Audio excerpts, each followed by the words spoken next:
Schade um die Fotos, du bist sehr gut getroffen. Zum Glück kann man das auch von meinem Gegenüber sagen.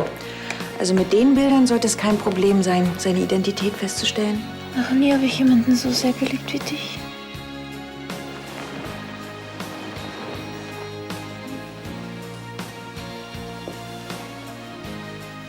Luise.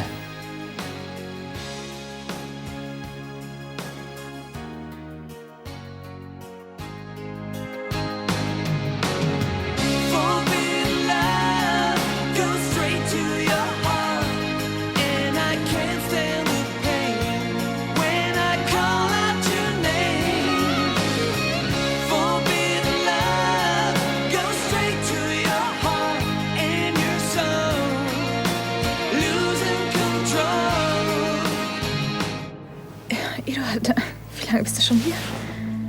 Lang genug, um zu hören, was mich betrifft. Ich habe im Schlaf gesprochen, das darfst du nicht so ernst nehmen.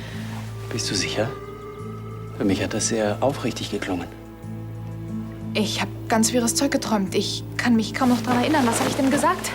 Nun, etwas, das dir im wachen Zustand nicht so leicht von den Lippen gekommen wäre. Ich glaube, ich muss dir was erklären. Nein, das musst du nicht, Luise. Deine Liebeserklärung war zwar ziemlich unorthodox, aber sie hat mich doch seltsam berührt.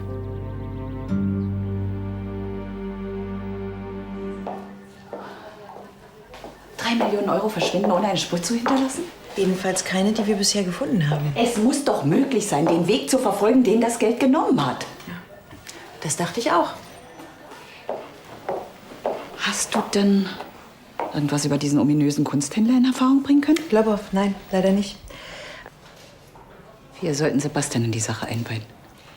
Ehrlich gesagt hatte ich gehofft, dass wir die Familie damit nicht behelligen müssen. Carla, es geht hier mehr um die Familie als ums bloße Geschäft. Ni hao. So sagt man in Singapur guten Tag. Aber auch nur, wenn man auf Chinesen trifft. Sonst spricht man Malaiisch und sagt Sele Marsiang. Na, vielen Dank für die Belehrung. Oh, tja, manch einer lernt eben erst in fremden Kulturen die eigenen Umgangsformen zu schätzen. Was soll das denn werden? Eine Entschuldigung dafür, dass euer Empfang doch eher frostig ausfällt? Und dabei geben wir uns solche Mühe.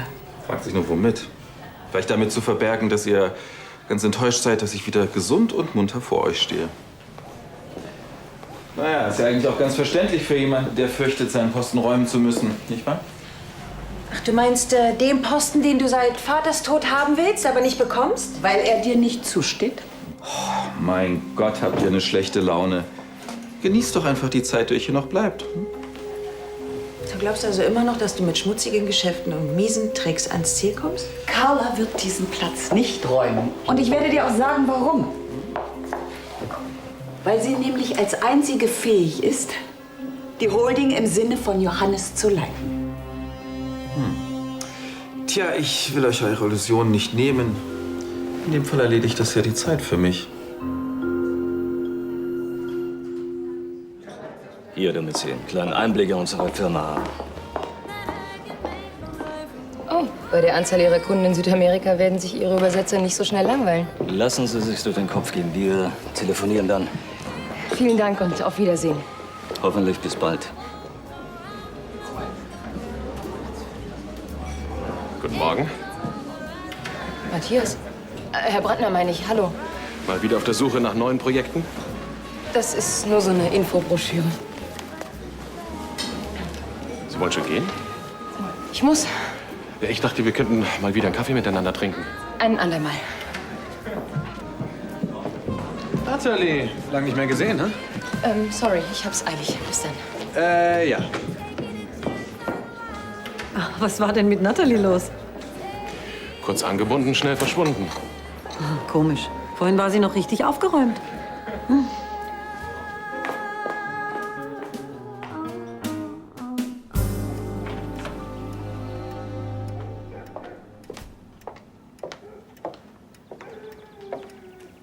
Entschuldige bitte mein Verhalten von vorhin. Aber so solltest du mich überhaupt nicht sehen. Du hast bezaubernd ausgesehen. Perfekt wie immer.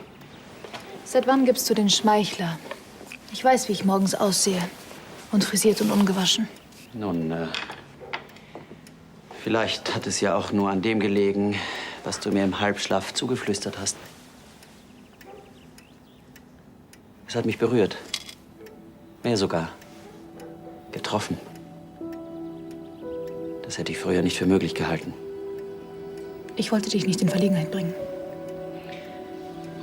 Es war zwar ungewohnt, aber durchaus nicht unangenehm. Ich war nur verwundert, wie überrascht du warst. Überrascht? Naja, du hättest ja über meine Ankunft informiert sein müssen. Wieso sollte ich? Nun, deine Sekretärin hat mich oft genug angerufen und wurde nicht müde, mir zu erklären, wie sehr du mich vermisst. Ach, sieh an. Sebastian, kommst du bitte in mein Büro? Den Termin mit Herrn Brelo bitte stornieren. Elisabeth?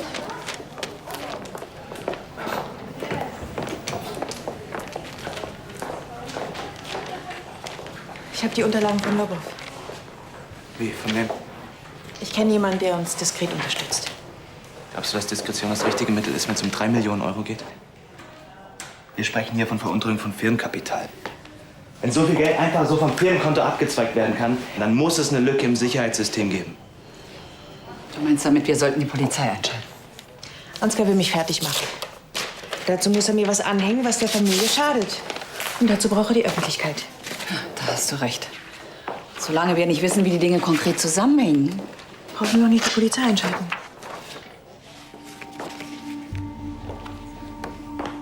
Ich wusste es. Lobov ist ein polizeilich bekannter Waffenhändler. Mit der Auswahl seiner Kunden nicht gerade zimperlich. Und ich saß zusammen mit ihm an einem Tisch und wurde fotografiert. Sie wollen dir tatsächlich einen Waffendeal anhängen. Das ist unfassbar. Und die Fotos habt ihr vernichtet? Ja, damit können Sie nichts mehr anfangen. Tanja war sich zwar schon siegessicher, aber wurde dann für einen Moment unaufmerksam. Aber wenn Gelder aus der Lahnstein Holding in irgendeinem Waffendeal fließen, dann wird es mit Sicherheit an dir hängen bleiben. Wir müssen unbedingt herausfinden, welchen Weg die 3 Millionen genommen haben. Und zwar schnell.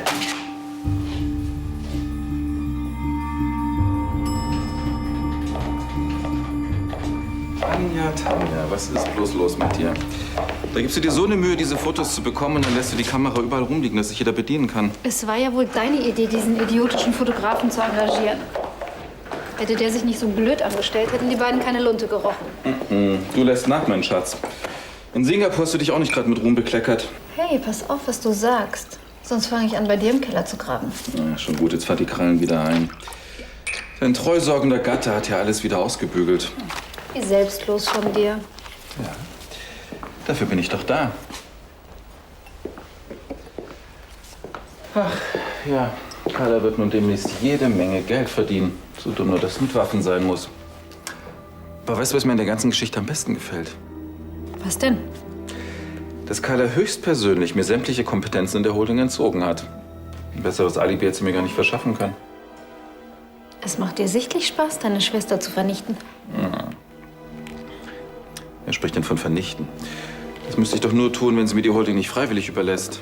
Aber du kennst mich doch. Ich hoffe natürlich auf eine friedliche Lösung.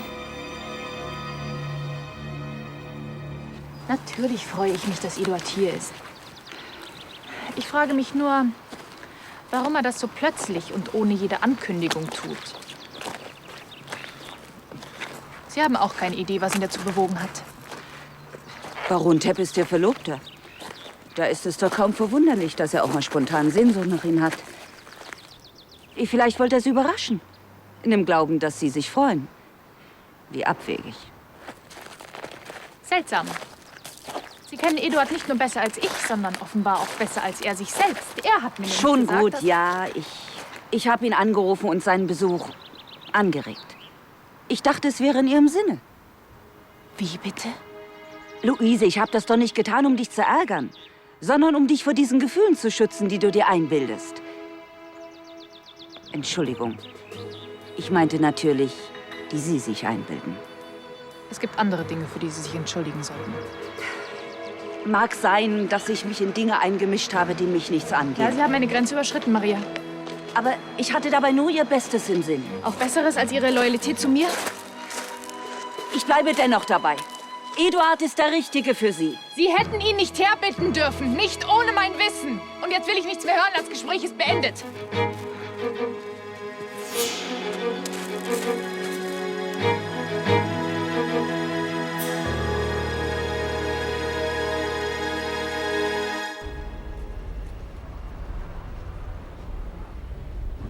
Ich will ja nichts sagen, aber ich glaube, gleich wird sie seekrank.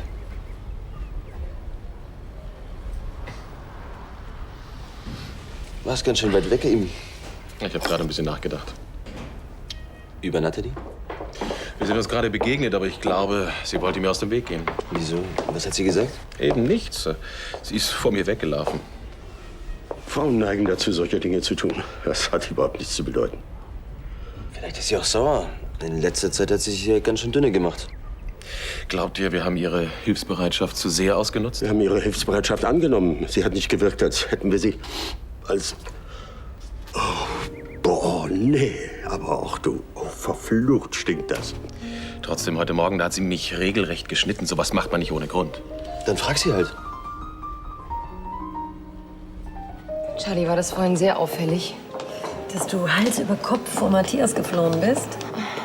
Ich hab's befürchtet. Naja, manchmal kann einem so ein Kontakt auch zu viel werden. Hm? Das ist es ja nicht mal. Ich hatte nur gerade ein Vorstellungsgespräch und dann stand plötzlich Matthias neben mir. Ich wollte einfach nicht, dass er mitbekommt, wie ich mich nach was Neuem umschaue. Um ihn nicht zu enttäuschen, das ist doch verständlich. Ja, vielleicht. Ja. So, jetzt renn ich wieder gleich weg, ja? Entschuldige, ich hatte es vorhin nur eilig. Ja, dann komm doch mal auf einen Kaffee vorbei. Gern. Geht es dir gut? Du siehst ein bisschen mitgenommen aus. Ach, Kopf- und Gliederschmerzen. Ich glaube, ich kriege eine Erkältung. Ja, dann ab in die Badewanne, ein paar ätherische Öle rein, dann geht es wieder. Gute Besserung. Ciao. Du solltest heute wirklich nicht mehr so viel unternehmen. Hm? Habe ich auch nicht vor. Verlass dich drauf.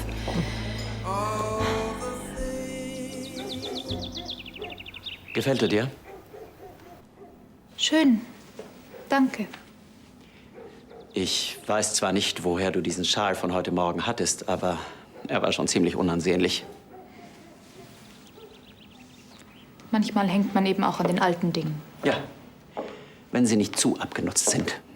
So habe ich eben das Personal angewiesen, dir einen neuen zu besorgen.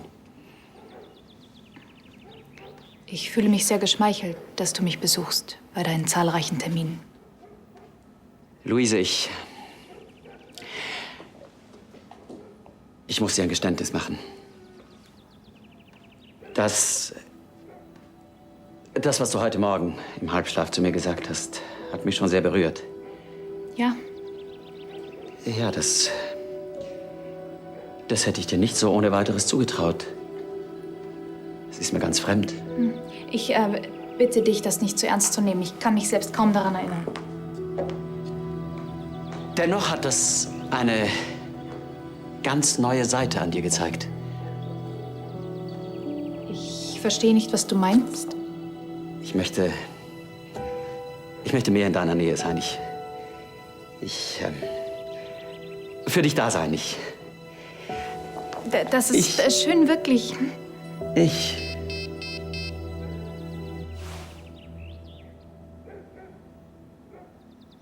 Du erlaubst.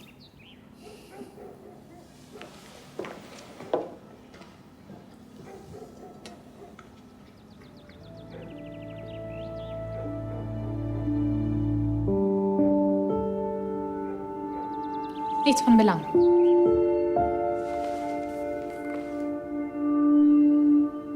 Danke. Die Gelder sind auf ein Schweizer Nummernkonto geflossen. Die schwarzen Löcher der Finanzwelt. Man kommt da nicht ran, es sei denn, man ist der Kontoinhaber. Ich verstehe nicht, wie diese Überweisung mit meiner Unterschrift rausgehen konnte. Ansgar hat in der Firma jemanden, der ihm hilft. Entweder das oder sie wurde gefälscht. Ich glaube das alles nicht. Sebastian hat recht. Wir sollten jetzt die Polizei anschalten. Ach, und was sage ich denen? Oh, mein Konto sieht zwar so aus, als würde ich mit Waffen handeln, aber es stimmt nicht. So weit muss es nicht kommen. Ich glaube, dass Ansgar blufft. Ich kann mir nicht vorstellen, dass er Waffen kauft und dann weiter verscherbelt. An wen denn? Drogenhändler, Rebellen oder Söldner? Also nichts davon würde mich wundern. Dann müssen wir diesen Waffenhändler finden. Und ihm nachweisen, dass er mit Ansgar und Tanja unter einer Decke steckt. Genau das ist unsere letzte Chance.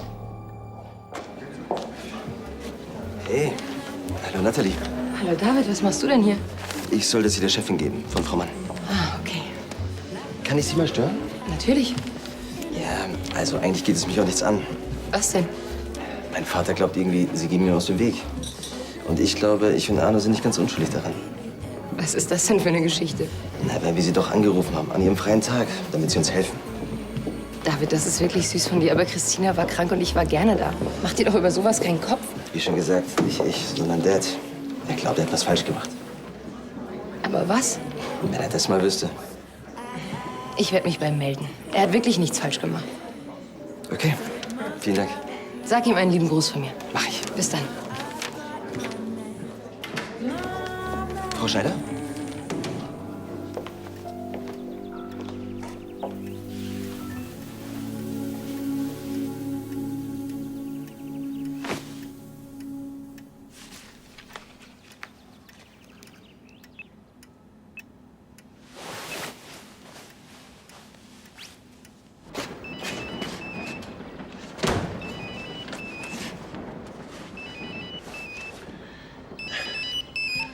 Ein Lockruf aus dem Nirgendwo. Hallo, Katharina.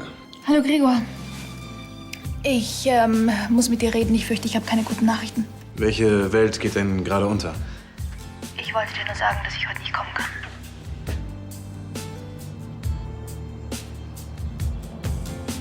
Hey, das ist nicht schlimm. Ich habe heute einen ziemlich vollen Terminplan. Wirklich? Ich hatte schon Angst, du bist enttäuscht. Ist ja nicht das erste Mal, dass ich dich versetze. Nein, wir feiern bald Wiedereröffnung von meinem Lokal und ich glaube, da gäbe es eine Menge Leute, die sehr verärgert wären, wenn ich da nicht mal mit anpacken würde. Dann ist es ja richtig gut, dass ich keine Zeit habe. Gut, dass dir das noch rechtzeitig eingefallen ist. Ja, quasi in letzter Sekunde.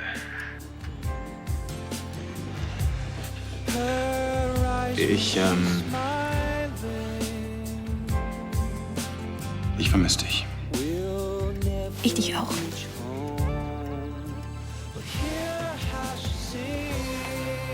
Danke nochmal für den wunderschönen Abend. Er war wirklich wunderschön. Ich hoffe, wir können das bald wiederholen. Gern geschehen. Weißt du, melde dich einfach, wenn du wieder Zeit hast, okay? Mach ich. Wünsche dir einen schönen Tag. Bis dann. Bis bald.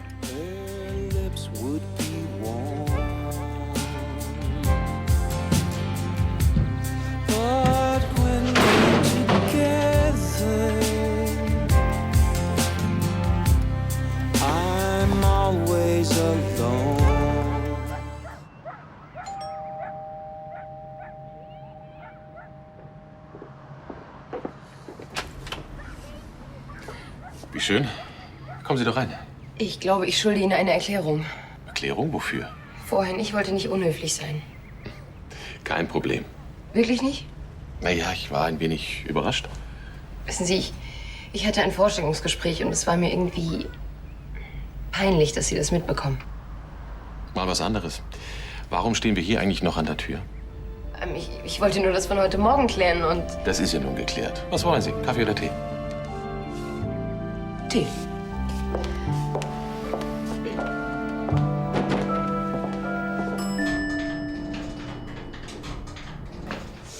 Wir brauchen 2 Gläser. Haben wir was zu feiern? Ja, sieht ganz so aus. Das heißt, die Waffen sind schon losgeschickt worden. Und sobald sie eintreffen, wird ein größerer Betrag auf Carlas Konto gut geschrieben. Dass deine Schwester ihren Hals auch nie voll kriegen kann. Na, zum Glück sind wir da anders. Wir nehmen uns natürlich nur das, was uns zusteht. Richtig. Die Holding und alles, was dazugehört. Niemand kann uns mehr aufhalten.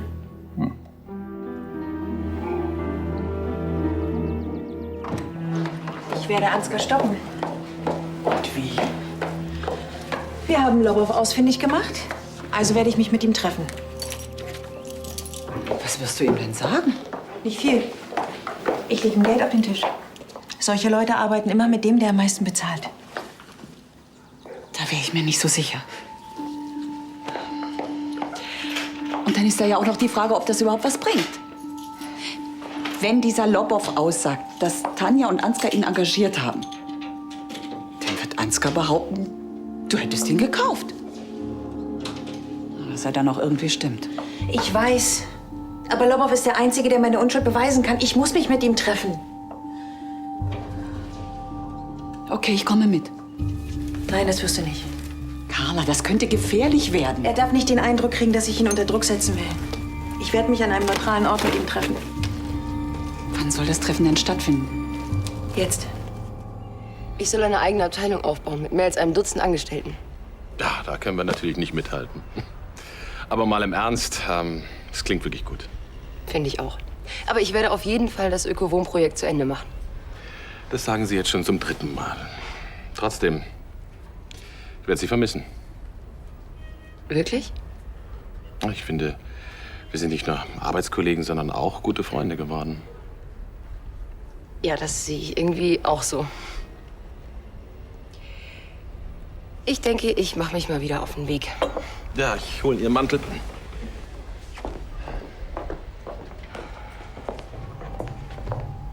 Alles in Ordnung? Ja, für einen Moment dachte ich eben nur, Natalie.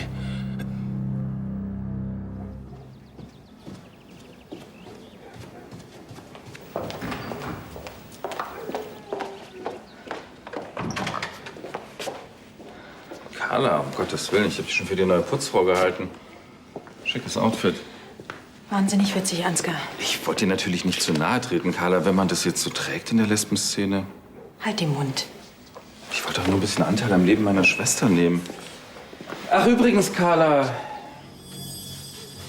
Ich soll dich von Lobow grüßen. Ihm ist leider ein anderer Termin dazwischen gekommen. Du kannst mit deinem Theater aufhören. Ich weiß, was du vorhast. Was denn? Du kennst all meine bösen Pläne? Du willst mir einen Waffenhandel unterschieben. Naja, das mit den Fotos für die Presse hast du ja leider verhindert, aber es geht auch so. Ach, übrigens, Schwesterchen, der Waffendeal ist längst über die Bühne. Egal, was du jetzt noch dagegen unternimmst, es wird dir nichts nützen. Die Geschichte bleibt an dir kleben wie ein Taubenschiss. Ach ja. Aber ich will mal großzügig sein. Ich mache dir ein Angebot. Ich bin ganz ohr. Du überschreibst mir die Holding. Endgültig. Oder du gehst ins Gefängnis.